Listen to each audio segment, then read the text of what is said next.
Isang mapagpalang araw muli mga kalikot. Supurihin ng Panginoon at binigyan naman tayo ng isang pagkakataon para mapabahagi ng isang video tutorial na pakinabang sa ating mga katropa na nagmotorsiklo, yung mga mahilig mag DIY, lalong lalo na mga kalikot sa mga bago nating mga followers, bago nating mga taga-suporta na hindi na napapanood yung mga dati nating mga video tutorial. Marami nagre-request, yan, paano raw ikabit yung capacitor at ano nga ba yung naging tulong nito sa ating motorsiklo. Yan, disclaimer mga kalikot sa mga nakakaalam na. Okay, so nag-upload kasi ako ng reels regarding sa capacitor. Yun, marami nag-request paano ikabit at ano may tutulong nito sa ating motorsiklo. So nagkakabit ng capacitor mga kalikot, lalo na kapag wala ng battery yung ating motorsiklo or luma na, dead bat na yung ating battery ng ating motorsiklo sa mga wala pang pambili ng bagong battery. So pwede maglagay ng capacitor. So pwedeng makakuha, pwedeng makahingi or maka-arbor yan sa mga, kung may kilala tayo sa mga electronic shop, yung pagawaan ng mga radio, TV, mga appliances mga kalikot. Tulad nito, kinuha ko lang ito sa sirang amplifier. May mga capacitor na maliliit lang mga kalikot. Yan, ito medyo malaki kasi ito sa amplifier ito. So hindi ka magbibase sa sukat or sa laki or sa liit ng capacitor. Magbibase tayo doon sa specs ng capacitor. Tulad nito, may spec ito na 50 volts na mayroon siyang microfarads na 10,000 microfarads. Yan. 50 volts, 10,000 UF. Yan. Pwede ka gumamit ng mga 16 volts. Yan, mga 25 volts. Yan, huwag ka lalampas ng 50 volts ha. Mas maganda na yan. Mas maganda nga 25 volts lang. Tapos sa microfarad, makalikot sa UF, mas mataas na microfarads, yan mas maganda. Yan, mas maganda.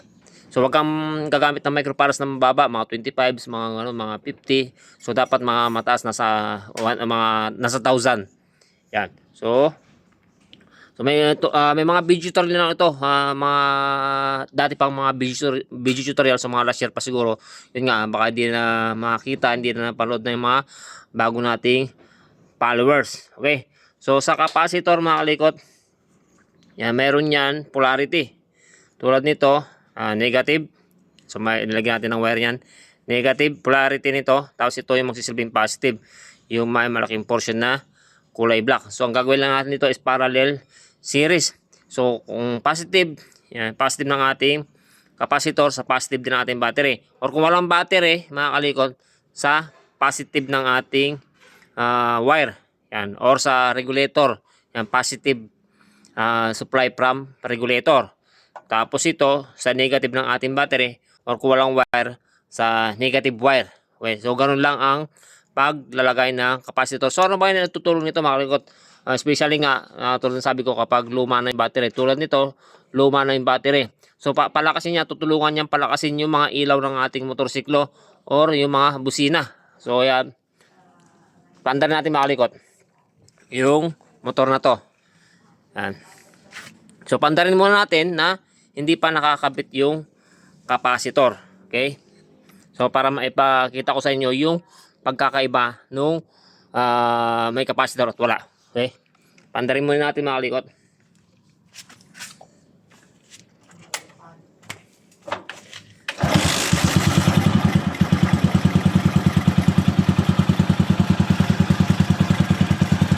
So napaandar natin, then gamitin natin yung busina or magbusina tayo. Yan. Yan, nagbubusina siya, pero mahina, minsan wala. Okay, tapos sa ilaw, headlight, mahina din. Tapos mini driving light, yan, kurap-kurap. Oh, yan.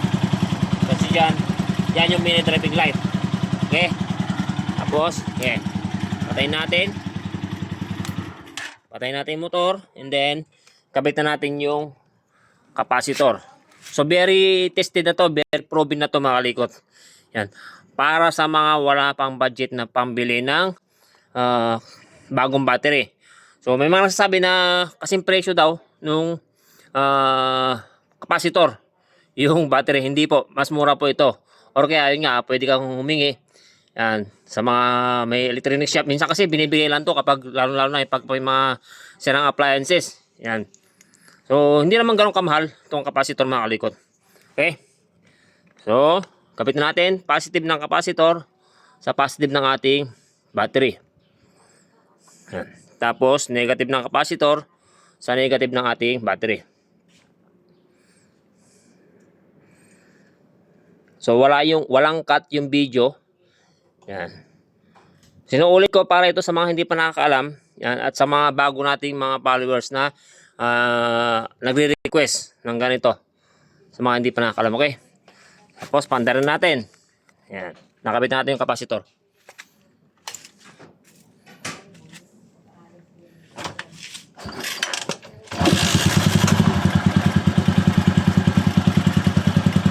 Kaya umandar na. Then, busina natin. Diba? Mas lumakas yung busina natin. Oh. Tapos, headlight. Kita nyo? May pagkakaiba. Medyo lumiwanag yung headlight. Tapos, mini driving light. Kita nyo yung mini driving light. Hindi na siya ganun kakurap. Nagkukurap man siya pero hindi naman ganun kakurap. Oh. So lalo pagka ni-rev natin yung ating motor, rev natin kunti. Stable ng ilaw niya. Tapos yung kusina, mas lalo siya pasang lalakas. Try natin, kusina natin.